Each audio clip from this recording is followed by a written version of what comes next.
Oke, kembali di Perempuan Bicara, saya langsung mau menuju ke Prof. Husnul ya. Kan sebenarnya wacana penundaan pemilu atau perpanjangan periode sudah ada dari beberapa waktu lalu lah gitu ya. Nah, tadi saya sudah tanya ke Prof. Wiwi, siapa yang dirugikan ya kita semua. Prof. Mahfud bilang ini ada yang bermain, lawan, harus jalan, pemilu tidak boleh tunda. Jadi siapa yang sebenarnya diuntungkan sih Prof?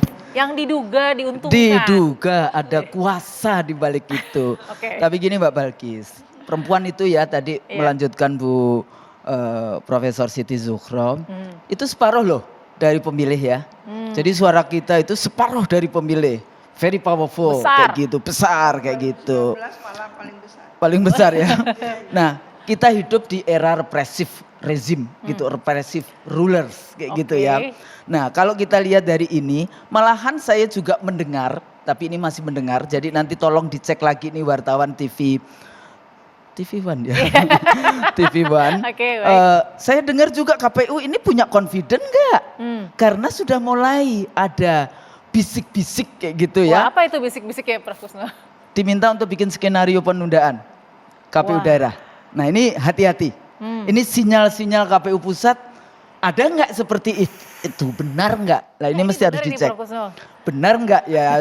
Kalau saya mendengar kan cuma bikin skenario, skenario itu artinya apakah KPU hari ini punya confidence untuk melanjutkan atau untuk tetap sesuai dengan konstitusi melaksanakan pemilu setiap 5 tahun sekali. Nah akhirnya kan saya selalu mengatakan bahwa KPU, Bawaslu, DKPP, Mahkamah Konstitusi, birokrasi kayak gitu ya, aparatus negara menjadi bagian TSM. Terstruktur masif dan sistemik gitu ya di dalam proses itu. Ya, bahasa TSM ini ya. TSM kayak gitu. Nah kembali lagi karena as a political scientist kita melihat memang ada pengelompokan, ya ada kekuatan-kekuatan politik di dalam negara masyarakat kita. Pertama ada yang ingin kembali ke Undang-Undang Dasar 45. Apakah dia masuk di dalam penundaan? Saya kira enggak. Kemudian ada juga kelompok yang ingin tetap pemilu dilaksanakan, pemilu jujur, tapi ada juga yang ingin pemilunya curang, kayak gitu kan ada. Nah ini tentu saja partai-partai yang mau ikut, tapi kan siapa yang percaya? Trust gitu ya, kita ini kan low trust. Terus kemudian ada memang kelompok yang menginginkan dari sejak awal 3 periode, penundaan pemilu, dan ini rentetan semuanya. Mereka juga menggunakan, menurut saya yang tadi dikatakan diduga ada kuasa di balik itu adalah menggunakan pasal-pasal hukum yang sepertinya itu nanti legal formal walaupun menabrak konstitusi. Ya tentu saja nggak boleh. Ya jadi so what kayak gitu. Gimana yang harus dilakukan? Mau pemilu ditunda? Boleh. Saya bilang boleh. Ya. Tapi hari pertama Anda yang dulu disumpah 5 tahun itu keluar semua. Dari istana, dari Senayan, dari ini kita bikin pemerintahan sementara. Mau? Waduh. Ya kan?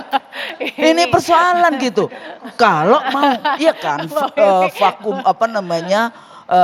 Lebih berbahaya lagi nanti. Lebih. Saya cuma menceritakan bahwa kalau mau ditunda yang terjadi adalah political unrest, political chaos yang susah perempuan-perempuan karena anaknya, suaminya dan sebagainya itu akan menjadi ya harus berjuang di jalanan di dalam konteks itu. Nah di sini letaknya di dalam konteks ini kita memang membutuhkan. Bagaimana? Karena kalau dilihat apakah Senayan seneng lah diperpanjang? Ya nggak usah kampanye.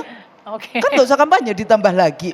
Jadi persoalan dengan kita ini semuanya adalah ayo bersama-sama ya bicara tentang taat kepada konstitusi. Ya pertanyaan kalau presiden mengatakan, jadi Prof. Mahfud jangan ngomong kepada rakyat. Rapatkan itu di istana, rapatkan itu di Binagraha dengan presiden Anda. Baik, nah, dicatat gitu ya. Prof. Husnul. Mbak Titi punya pendapat sama atau lain mungkin dengan Prof. Husnul tadi? Iya, kalau kita, karena kan saya tuh baca putusan, ini putusannya 100 halaman ya, bukan hanya putusan PN yang saya baca. Putusan Bawaslu, putusan Pengadilan Tata Usaha Negara, itu semua saya pelajari. Ada lompatan permintaan yang sangat fundamental dan drastis. Di PT UN, Prima ini masih minta untuk dijadikan peserta pemilu. Jadi permintaannya itu menurut saya masih dalam kapasitas normal. Karena dia minta dirugikan dan ingin jadi peserta pemilu. Jadi KPU itu diminta mencabut, membatalkan dan kemudian menetapkan Prima jadi peserta pemilu. Dan itu ditolak PT UN tanggal 19 Januari 2023. Di PN ini memang permintaannya menjadi sangat unik, kontradiktif dengan di PT UN. Dia minta selain ganti rugi yang 500 juta, tahapan dihentikan sejak putusan diucapkan dan minta dimulai dari tahap yang paling awal sekali. Walaupun klaimnya dia adalah kenapa dia tidak minta ditetapkan prosesnya diverifikasi ulang, karena dia bilang kelembagaan partai kami ini sudah hancur karena terlalu lama proses mencari keadilan, anggota pengurus mendapatkan ketidakpastian soal masa depan partai. Ya kalau dipikir-pikir ada logikanya juga begitu ya. Tetapi kenapa tidak mintanya seperti di Petun? Minta dirinya saja. Karena gugatan perdata, ya gitu betul. Ya? Gugatan perdata itu adalah soal kepentingan para subjek yang bersengketa. Subjeknya siapa? Prima dan KPU. Baik. Subjek perdata, kepentingan perdatanya apakah jadi peserta pemilu. Nah ketika hakim, apakah hakim tahu konstitusi? Pasti tahu. Di konstitusi itu ada 2 pasal, 22E ayat 1, pemilu, luber, jurdil setiap 5 tahun sekali. Dan yang kedua ada pasal 7, presiden masa jabatannya 5 tahun, hanya bisa dipilih untuk 1 periode berikutnya saja. Artinya Konvensi Ketatanegaraan kita tidak bisa ditawar-tawar, 20 Oktober 2024 harus ada pasangan calon terpilih yang diambil sumpah janjinya. Baik. Nah kalau ini dikabulkan artinya apa? Hitungan tahapannya pemungutan suara itu baru bisa dilaksanakan November 2024, melampaui 20 Oktober. Berarti terpilihnya kapan? Tahun depannya. Jadi kalau ada yang mengatakan Humas Pengadilan Negeri Jakarta Pusat tidak ada bahasa penundaan pemilu, itu soal permainan kata. Ya kalau dicari memang tidak ada.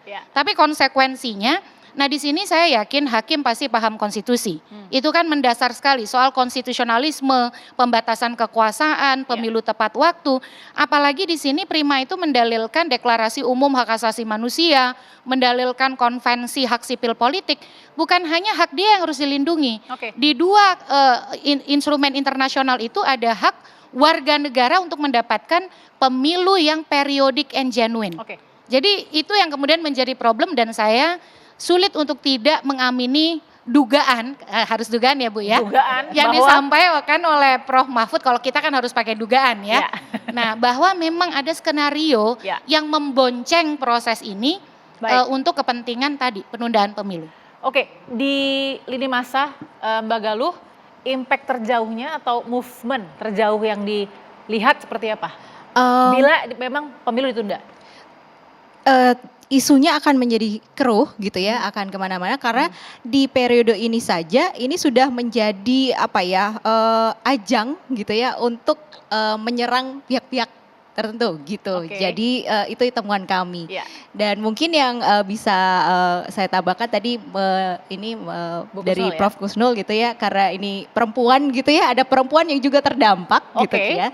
Temuan kami gitu ya, saya masih bersemangat nih karena forumnya juga perempuan bicara gitu. Temuan kami di media sosial gitu ya, dari 67 cuitan itu, 67.000 lebih cuitan itu, sayangnya perempuan hanya bersuara 13,17%.